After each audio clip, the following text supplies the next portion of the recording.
Merci de prendre le rendez-vous de votre émission L'Entretien sur BB24. Bonsoir à tous. La mise en œuvre des différentes démarches constituant des stratégies d'enseignement ou d'apprentissage préconisées par les programmes d'études en général, notamment pour la physique, la chimie et la technologie en particulier, exige que l'apprenant soit soumis à des conditions pour s'instruire et se former, toute chose qui passe par l'enseignement expérimental. Cette problématique est le menu de l'entretien du jour avec comme invité Kpedekpo Mukpati. Il est professeur certifié de sciences physiques, inspecteur de l'enseignement secondaire à la retraite et concepteur de matériel didactique. Monsieur Kpedekpo Mukpati, bonsoir. Bonsoir, monsieur le journaliste. Alors, démarrons cet entretien par l'état des lieux. Dites-nous, quelles sont les conditions d'enseignement des matières scientifiques comme la chimie, la physique et la technologie aujourd'hui? Merci, monsieur le journaliste, mais vous allez me permettre très rapidement de souhaiter une bonne rentrée scolaire à tous les acteurs, et notamment les autorités, et les inspecteurs, les enseignants de tous ordres, et aussi aux apprenants. Alors, pour revenir à votre question, je trouve que c'est une question d'importance, c'est une question d'envergure. Mais vous allez permettre que je partage avec vous et les téléspectateurs une assertion qui dit que les sciences physiques sont une discipline expérimentale qui peuvent être enseignées que telles. Alors, de cette assertion, il ressort que l'expérience ou la pratique expérimentale est d'une importance capitale. Capitale pour apprendre en sciences physiques. Et lorsque on se convainc de cette importance, on va se demander, mais quels sont les critères qui permettent, n'est-ce pas, de faire réaliser cette assertion dont je parlais précédemment. Oui. Alors, il y a d'abord les laboratoires construits suivant les normes, les équipements adéquats qui sont conformes au programme d'études. Il y a les techniciens de laboratoire pour entretenir le matériel. Il y a les enseignants bien formés, mais il y a l'effectivité, je dis bien, des activités expérimentales pendant l'enseignement. Alors, de ces critères, vous évoquez les laboratoires construits. Oui. Alors, aujourd'hui, qu'est-ce qu'on peut comprendre par un laboratoire dans un collège, de façon basique, pour quelqu'un qui ne sait pas? De façon basique, un laboratoire pour les sciences dans un collège, ce n'est pas une salle de classe. Ce n'est pas seulement un local où on a aménagé quelques paillasses. Il s'agit d'un local, je dirais, à 3 compartiments. Lesquels? Il y a d'abord la salle de manipulation ou la salle de travaux pratiques, communément appelée. Et cette salle-là est aménagée et suivant des règles techniques, suivant des normes de sécurité des biens et des personnes. Ensuite, il y a la salle de stockage et de rangement du matériel. Il y a la salle de préparation. Voilà, en somme, ce que c'est qu'un laboratoire. Bien dimensionné parce que tout est en fonction des normes, tout est en fonction du matériel et des hommes qui doivent travailler dans le laboratoire. Alors, vous parlez des laboratoires qui sont nécessaires dans les collèges. Alors, aujourd'hui, qu'est-ce qui explique ce faible taux, ou plutôt ce faible nombre de collèges équipés en laboratoire? Oui, et on n'en a pas encore parlé, Mais il faut vous dire que quand on fait un tour dans les établissements, on constate qu'il y a très peu de collèges publics comme privés qui répondent aux normes que j'avais citées précédemment. Mais qu'est-ce qui l'explique? Alors, il faut dire que cela provient d'abord des tests de loi. Des tests de loi, et ça provient aussi de la volonté politique, et ça provient de nous-mêmes. Parce qu'il y a un phénomène de glissement de non-conformité, que je vais expliquer. Et pourquoi les tests? Vous savez, globalement, au Bénin, actuellement, on peut dire que il y a près de 1300 collèges privés. 1300. Il y a contre ces 1300, plus de 800 collèges publics, n'est-ce pas? Pour ce nombre est assez quand même impressionnant. Mais est-ce que tous alors, ces collèges sont équipés? Non, pas tous. Quelques-uns. Et je vous dirais que c'est surtout les lycées et les CEG d'envergure. Mais encore là, il faudra nuancer. Laboratoires construits dans ces collèges, on peut en trouver et qui répondent aux critères de 3 compartiments. Mais les paillasses dans les salles de manipulation, telles que cela se trouve, répondaient à des normes passées. Aujourd'hui, ce n'est plus de mise. Donc, même là, c'est à revoir. Et ces quelques établissements, il faut le dire, sont équipés, disons dans le passé, par le projet Éducation 3. Et bon, après, un peu plus, avec le Téléthon organisé par le ministère des enseignements secondaires. Et je crois il y a 2 ans, comme ça, non, il y a 3 ans ou 4 ans, sous le ministre Diemba, n'est-ce pas? Voilà à peu près ce qui explique. Ce sont les tests. Et quand je parle des tests, à la création d'un collège, un collège de premier cycle, il n'y a pas une exigence forte d'avoir un laboratoire construit suivant les normes. Mais quand c'est seulement à l'ouverture des classes scientifiques du second cycle qu'il est exigé la construction de laboratoires pour les établissements publics comme privés.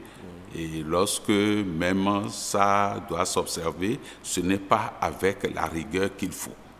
Alors, ce problème de rigueur qui manque, normalement, les collèges publics sont autorisés par le gouvernement, ou plutôt par l'État. Ça entre dans les compétences du gouvernement en place. Alors, pourquoi une injonction n'est pas faite, ou bien pourquoi le ministère ne trouve pas nécessaire de mettre des laboratoires dans les collèges avant d'autoriser l'ouverture?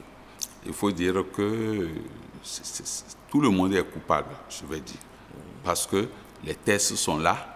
Lorsqu'on dit qu'un collège qui doit ouvrir des classes scientifiques et à partir de la classe de seconde doit avoir de laboratoires, c'est des gens, c'est des Béninois qui vont faire les concours, n'est-ce pas? Bon, il y a parfois une petite légèreté qu'on observe et voilà. D'accord, je comprends. À présent, nous allons aborder la problématique de l'importance de la pratique expérimentale des PCT dans les collèges. Et déjà, quel est l'intérêt d'apprendre les matières scientifiques à travers l'expérimentation? Et comme je l'annonçais tantôt, les sciences physiques sont une discipline expérimentale. Donc, l'importance des activités expérimentales n'est plus à démontrer.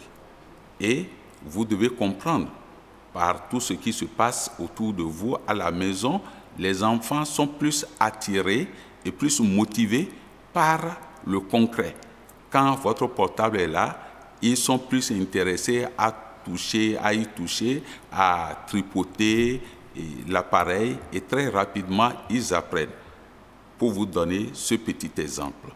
Alors, lorsque l'expérimental est pris en compte, les enfants sont motivés, ils ont une meilleure représentation des connaissances à construire. Et s'ils ont une meilleure représentation des connaissances à construire, et il en va de soi, on aura un bon transfert, on aura un bon rendement. Ils sont motivés parce qu'ils y comprennent quelque chose. L'apprentissage a du sens dans ces conditions pour eux. Alors, vous dites comme ça qu'il faut mettre les enfants au contact du matériel pour qu'ils comprennent mieux les cours. Oui. Autrement dit, tel que cela se fait habituellement avec la craie, ce n'est pas bien, ce n'est pas conseillé. Oui, avec la craie au tableau, il est tout facile de dire, par exemple, on dessine un schéma de circuit électrique au tableau. On ferme l'interrupteur au tableau. Donc vous voyez que quelque part, il y a un glissement de sens. Mais on n'allume pas une lampe au tableau. On représente le circuit électrique d'une lampe allumée, alimentée par une batterie, une pile, toute source de tension. Donc, c'est nécessaire de partir des manipulations pour arriver à cette représentation.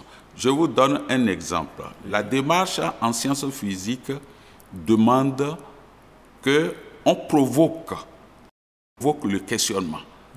On provoque le questionnement et l'apprenant se saisit de la question pour commencer par se demander effectivement comment cela s'explique. Je vous donne un petit exemple. Ici, nous avons un haut-parleur, n'est-ce pas? Nous tapotons là-dessus. Je pense que vous voyez que ça s'allume, la DEL, la diode électroluminescente. Lorsque vous rentrez, par exemple, dans une situation d'apprentissage qui concerne les inductions électromagnétiques, n'est-ce pas, en classe terminale, les enfants vont se poser la question, y a-t-il une pile là-dedans? Mais qu'est-ce qui fait que ça s'allume? Mais s'il y a une pile dedans, pourquoi on dépose et puis ça ne s'allume plus? Pourquoi c'est en tapotant que ça s'allume? Autant de questions qui ouvrent le champ, n'est-ce pas, de l'apprentissage.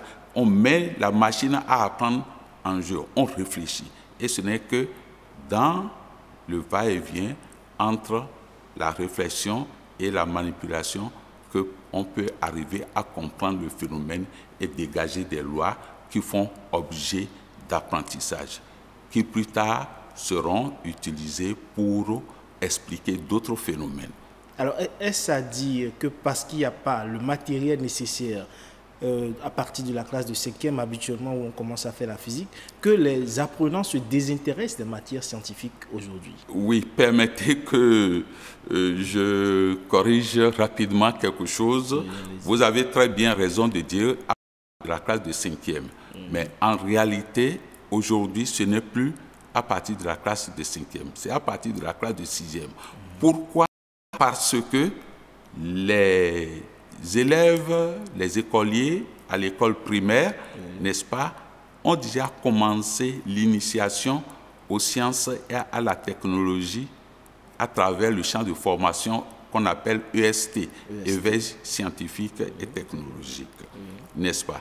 Et donc, lorsqu'ils quittent le primaire pour venir au secondaire, il y a un problème d'articulation qui s'est posé.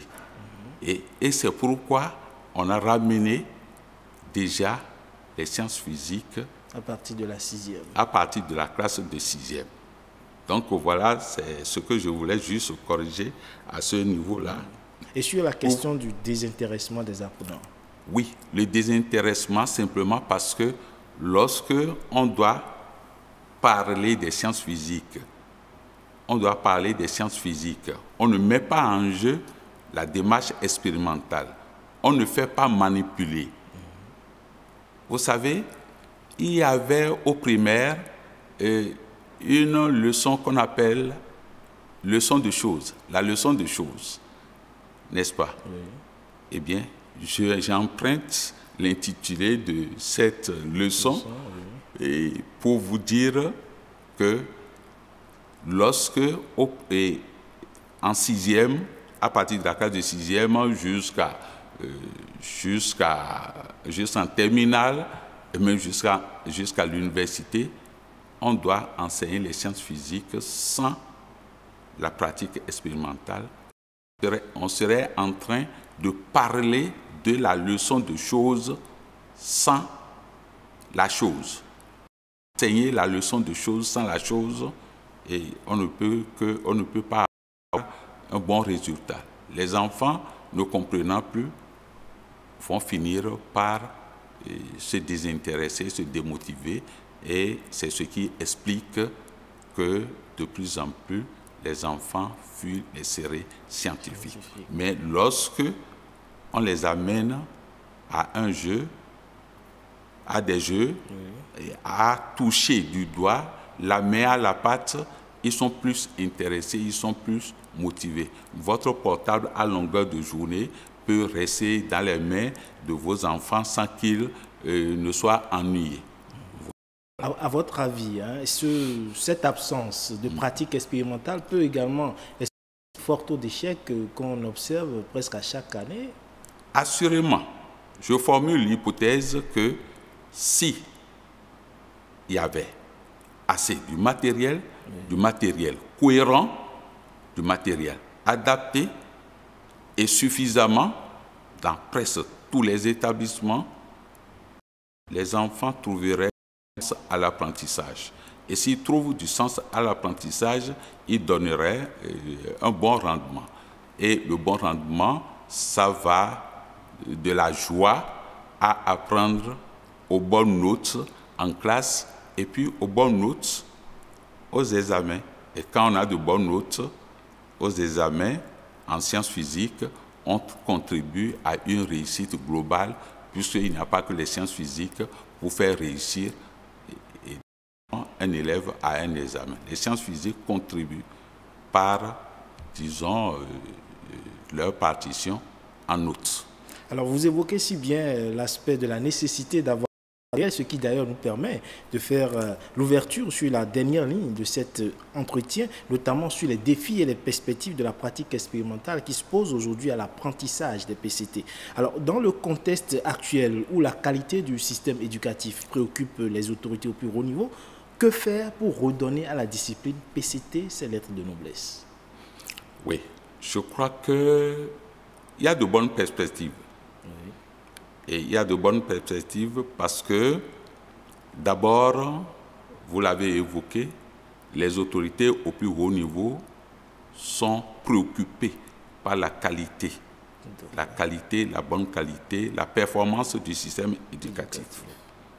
Et à travers différentes réformes, à travers différentes actions, à travers différents projets, je pense qu'on y parviendra. Ça, c'est le premier point.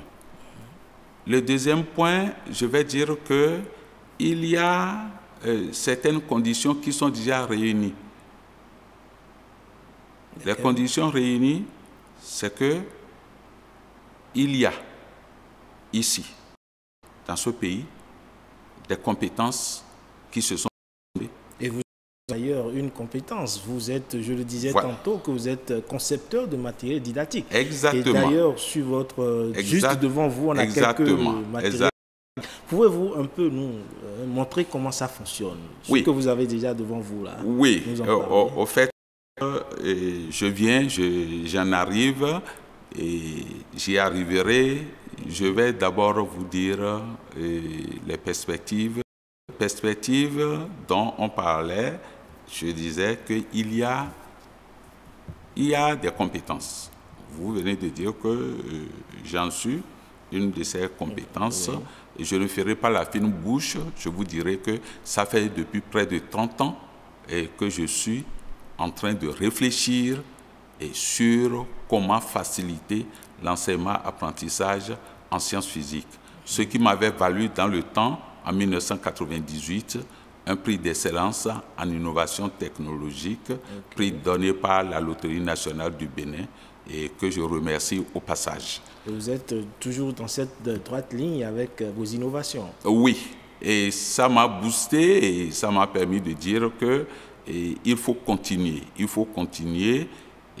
J'y étais toujours quand j'étais en activité, mais depuis que je suis allé à la retraite, j'ai réactivé la machine à concevoir.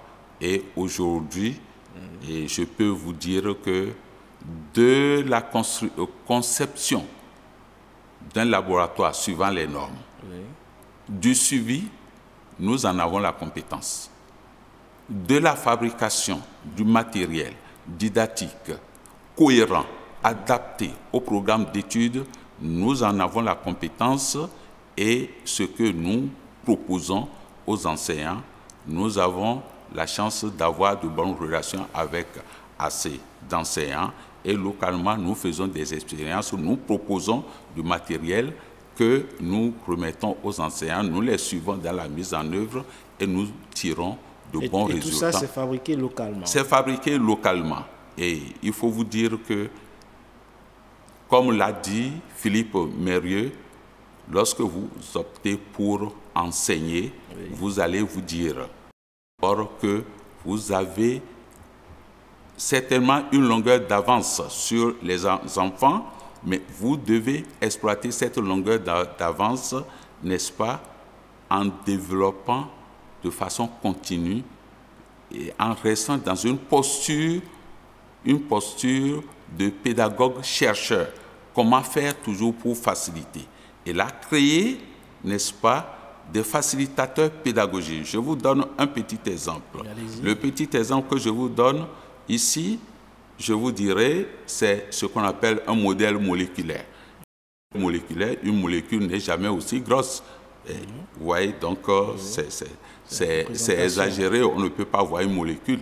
Mais ce modèle moléculaire, ça ne provient pas de ma fabrication.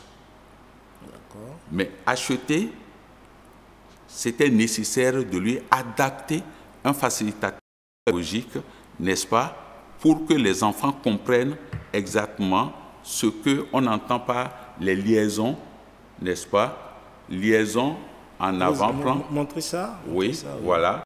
Lorsque je dispose, j'ai deux liaisons dans le plan de plexiglas, n'est-ce pas, et il y a une liaison carbone,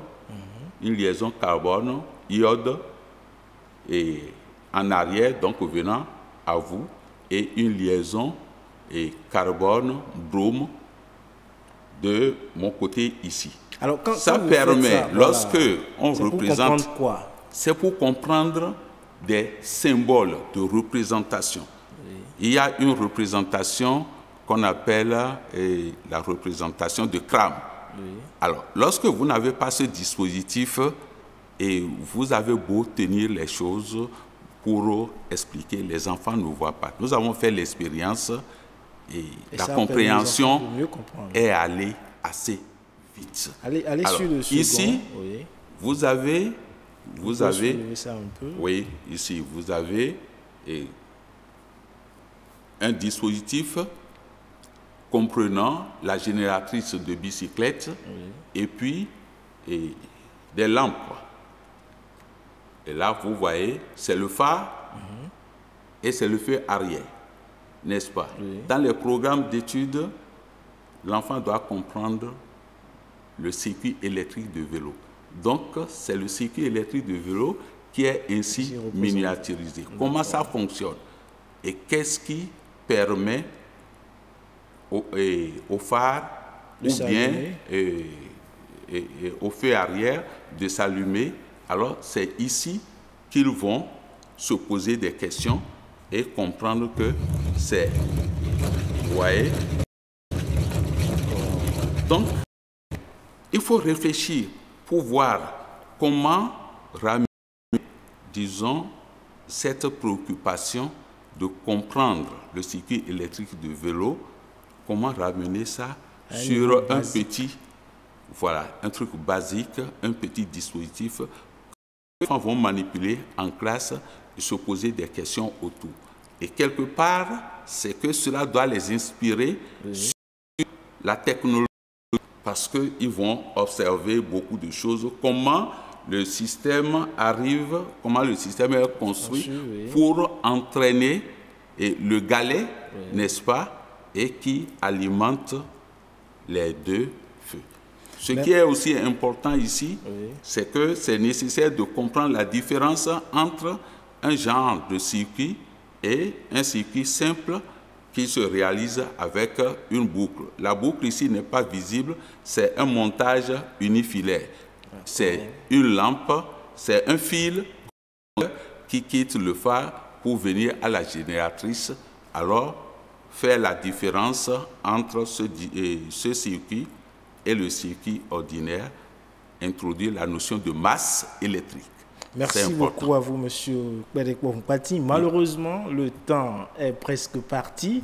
Nous aurons l'occasion de revenir un peu plus en détail sur vos innovations. Merci à vous, chers téléspectateurs, pour nous avoir suivis. Prenez le rendez-vous, le prochain rendez-vous de votre émission sur BB24. Merci à tous.